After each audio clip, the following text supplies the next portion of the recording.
Real Asturias, así que cojan papel y boli, tomamos nota.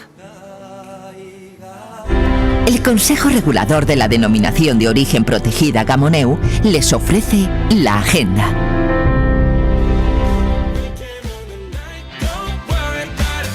Como cada año, en la segunda quincena de agosto, Candas acoge su Salón de Teatro Costumbrista Asturiano. Con esta ya son 27 las ediciones de este salón que aúna durante 12 días las mejores compañías de teatro costumbrista. Ayer fue el estreno con la primera función y podremos disfrutarlo todos los días hasta el domingo 27. Recordamos que la cita es en el Teatro Prendes y que las obras comienzan a las 11 de la noche, excepto los sábados, que también se podrán disfrutar a las 8 de la tarde.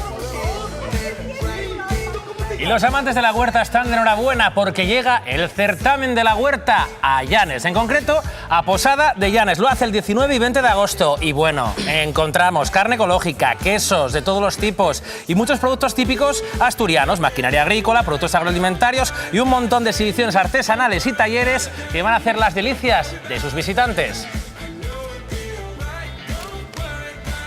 Un año más vuelve La Mar de Ruido. El Festival de Rock Avilesino recupera sus 3 días de duración.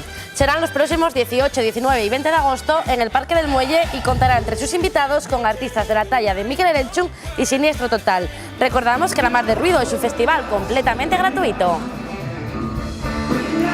Y luego también llega la cita gijonesa por excelencia, que todos los asturianos se vuelcan, la fiesta de la sidra natural en Gijón. Y ese comienza ya a partir del día 19 y hasta el 27 de agosto. Una fiesta para los amantes de la sidra y sobre todo importante porque es fiesta de interés turístico regional. Este año Juan Hernández ha sido el encargado de ponerle color, en este caso, y veíamos el cartel, la ilustración de este 26 festival. 26 ediciones ya de la fiesta de la sidra natural. Queso Gamoneu. Tradición de puerto y valle. Sabor a leña y cueva. Valor de denominación y origen. Un queso asturiano entre los más valorados del mundo. Consejo Regulador de la Denominación de Origen Protegida Gamoneu. Sabor, tradición y valor.